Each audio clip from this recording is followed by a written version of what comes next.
Hi friends, Assalamualaikum. Welcome back to Cuisine Lab. ഞാൻ ഇന്നിവിടെ തയ്യാറാക്കാൻ പോകുന്നത് ഒരു കോക്കനട്ട് ഓറിയോ കേക്കിന്റെ റെസിപ്പിയാണ്. നല്ല ടേസ്റ്റും അതേപോലെ തന്നെ നല്ല സോഫ്റ്റ് ആയിട്ടുള്ള ഒരു കേക്കാണ്. ഈ ഒരു കേക്കിന്റെ ഒരു പ്രത്യേകതയും കൂടെ ഉണ്ട്. യൂട്യൂബിൽ ആദ്യമായിട്ടാണ് ഈ ഒരു റെസിപ്പി. അപ്പോൾ നമുക്ക് വീഡിയോയിലോട്ട് പോകാം. ചോക്ലേറ്റ് ഫ്ലേവറിന്റെ 2 ഓറിയോ ബിസ്ക്കറ്റിന്റെ പാക്കാണ് ഞാൻ ഇവിടെ യൂസ് ചെയ്തിട്ടുള്ളത്. ഈ ഒരു കേക്കിൽ മൈദയോ മുട്ടയോ ബേക്കിംഗ് സോഡയോ അല്ലെങ്കിൽ ബീറ്ററോ ഓവണോ ഒന്നും തന്നെ നമുക്ക് ആവശ്യമില്ല. ഓറിയോ ബിസ്ക്കറ്റ് ഉണ്ടെങ്കിൽ വീട്ടിലുള്ള സാധനങ്ങൾ വെച്ചിട്ട് തന്നെ നമുക്ക് പെട്ടെന്ന് തയ്യാറാക്കാൻ പറ്റുന്ന ഒരു കേക്കാണ്. ഇനി ഈ ബിസ്ക്കറ്റിൽ നിന്ന് നമ്മൾ ക്രീം മാറ്റി വെക്കുകയാണ്. ഇപ്പോൾ നമ്മൾ ക്രീമും ബിസ്ക്കറ്റും നമ്മൾ രണ്ടും സെപ്പറേറ്റ് ചെയ്ത് വെച്ചിട്ടുണ്ട്. ഇനി നമ്മൾ ഈ ബിസ്ക്കറ്റ് മിക്സിൻ്റെ ജാറിലിട്ടിട്ട് കൂടെ തന്നെ 1/4 കപ്പ് പഞ്ചസാരയും കൂടെ ചേർത്ത് നമ്മൾ നന്നായിട്ടൊന്ന് പൊടിച്ചെടുക്കുകയാണ്.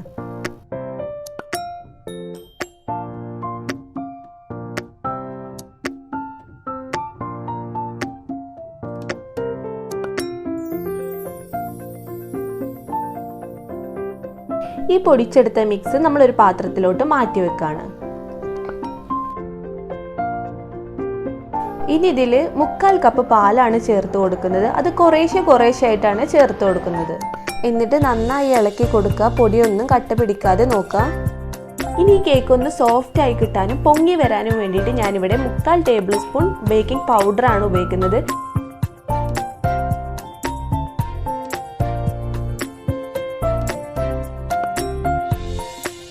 നമ്മൾ ഇതിൽ ചേർത്ത് കൊടുക്കുന്നത് നമ്മുടെ കേക്കിൻ്റെ മെയിൻ ഇൻഗ്രീഡിയൻ്റ് ആയിട്ടുള്ള തേങ്ങയാണ്. ഇവിടെ ഞാനൊരു വലിയ തേങ്ങ ചിരകി അതൊന്ന് വറുത്തെടുത്ത് അതൊന്ന് ജസ്റ്റ് ഒന്ന് മിക്സിയിലെടുത്തൊന്ന് പൊടിച്ചെടുത്തതാണ്.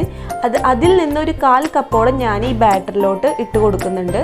എന്നിട്ട് നന്നായി ഇളക്കി കൊടുക്കുക. കേക്ക് തയ്യാറാക്കാനായി ഒരു നോൺ സ്റ്റിക്ക് പാന് ഞാൻ എണ്ണ തേച്ച് ഗ്രീസ് ചെയ്ത് വെച്ചിട്ടുണ്ട്. അതിൻ്റെ മുകളിൽ ഒരു ബട്ടർ പേപ്പറും വെച്ചിട്ടുണ്ട്. പകുതി ബാറ്റർ ഞാൻ ഇതിൽ ആഡ് ചെയ്ത് കൊടുക്കുകയാണ്. എന്നിട്ടൊന്ന് ടാപ്പ് ചെയ്തതിന് ശേഷം പ്രീഹീറ്റ് ചെയ്ത പാനിൻ്റെ മുകളിലായി വെച്ച് കൊടുത്ത് കുക്ക് ചെയ്തെടുക്കുകയാണ്.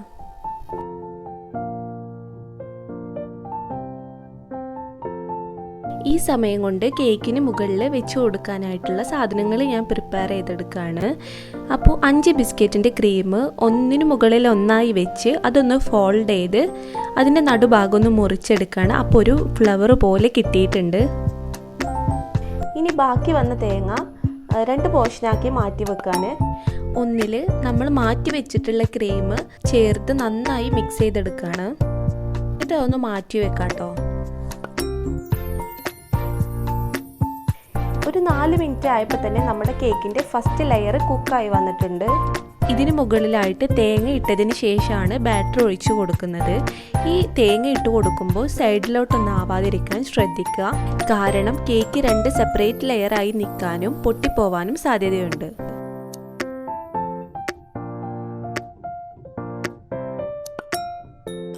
ഇനി ഇതിൻ്റെ മുകളിൽ ബാറ്റർ ഒഴിച്ചു കൊടുക്കുകയാണ്. ഒഴിച്ചു കൊടുക്കുമ്പോൾ ആദ്യം സൈഡിലാണ് ഒഴിക്കേണ്ടത്, നടുഭാഗത്ത് ഒഴിക്കരുത്.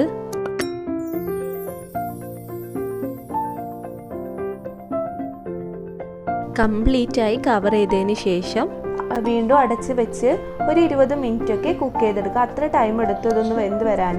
ഇനി നമ്മൾ മാറ്റി വെച്ചിട്ടുള്ള ക്രീമും തേങ്ങയും ഉള്ള മിക്സ് ഉണ്ടല്ലോ, അത് ഞാൻ ചെറിയ ഉരുളകളായിട്ട് വെച്ചിട്ടുണ്ട്. ഇനി വേണ്ടത് മിൽക്ക് മെയ്ഡും കുറച്ച് തേങ്ങയാണ്. അതവിടെ ബാക്കി വന്നിരുന്നു, അത് ഞാൻ പറയാൻ വിട്ടുപോയതാണ്. ഇപ്പം നമ്മുടെ കേക്ക് നല്ല പെർഫെക്റ്റായി നല്ല വെന്ത് വന്നിട്ടുണ്ട്. ഇനി ഞാനത് ഡിമോൾഡ് ചെയ്തെടുക്കുകയാണ്.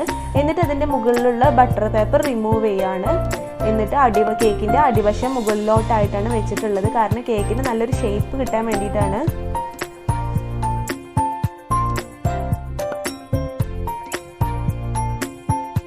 നല്ല സോഫ്റ്റും അതേപോലെ തന്നെ നല്ല സ്പോഞ്ചി ആയിട്ടുള്ളൊരു കേക്കാണ്.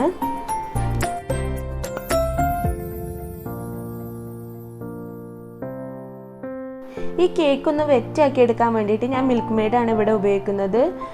അത് അതിൻ്റെ മുകളിൽ ഒഴിച്ചു കൊടുത്തിട്ട് ഞാനിവിടെ നൈഫ് വെച്ചിട്ടാണ് അത് എല്ലാ ഭാഗത്തോട്ടും സ്പ്രെഡ് ചെയ്തിരിക്കുന്നത്. അതിൻ്റെ ഒരു ആവശ്യമില്ല, കയ്യിലാക്കിയിട്ട് തന്നെ എല്ലാ ഭാഗത്തും ഒന്ന് ആക്കിയെടുത്താലും മതി. കാരണം കുറച്ച് മിൽക്ക് മെയ്ഡൊക്കെ വേസ്റ്റ് ആയിപ്പോയി. എന്നിട്ട് കൈകൊണ്ട് തന്നെ ഞാൻ എല്ലാ ഭാഗത്തോട്ടും ഒന്ന് കറക്റ്റായിട്ടൊന്ന് തേച്ച് കൊടുത്തിട്ടുണ്ട്. അതിനുശേഷം അതിന് മുകളിലായിട്ട് തേങ്ങ സ്പ്രെഡ് ചെയ്ത് കൊടുക്കുകയാണ്.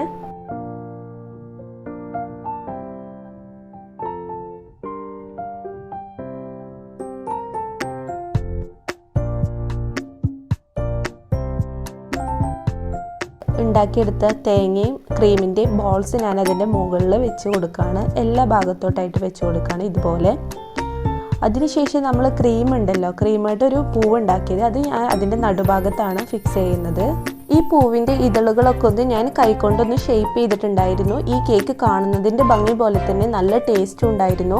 എപ്പോഴും ഒരു 10 മിനിറ്റ് ഫ്രിഡ്ജിൽ വെച്ച് ഒന്ന് കഴിക്കാൻ ശ്രദ്ധിക്കണം. ഞാൻ രണ്ടും ട്രൈ ചെയ്തിരുന്നു, നല്ല ടേസ്റ്റ് തന്നെ ആയിരുന്നു. അപ്പോൾ എൻ്റെ വീഡിയോ ഇഷ്ടമായെങ്കിൽ ദയവായി ലൈക്ക് ചെയ്യുക, കൂടെ തന്നെ കമൻറ്റ് ചെയ്യുക, നിങ്ങളുടെ ഫ്രണ്ട്സിലോട്ടും ഷെയർ ചെയ്യുക. എൻ്റെ ചാനൽ ആദ്യമായി കാണുന്നവരാണെങ്കിൽ ദയവായി സബ്സ്ക്രൈബ് ചെയ്യുക, കൂടെയുള്ള ബെൽ ബട്ടൺ ക്ലിക്ക് ചെയ്ത് അതിൽ ഓൾ എന്ന് സെലക്ട് ചെയ്യുക. അപ്പോൾ ഞാനിടുന്ന വീഡിയോസിൻ്റെ നോട്ടിഫിക്കേഷൻ നിങ്ങൾ സ്കിപ്പ് ചെയ്യാതെ കിട്ടും.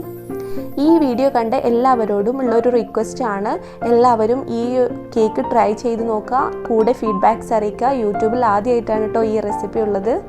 അപ്പോൾ എല്ലാവരുടെയും സപ്പോർട്ട് ഉണ്ടാവുമെന്ന് പ്രതീക്ഷിക്കുന്നു. അപ്പോൾ പുതിയ വീഡിയോ ആയി വരുന്നത് വരെ ബൈ ബൈ. Thank you.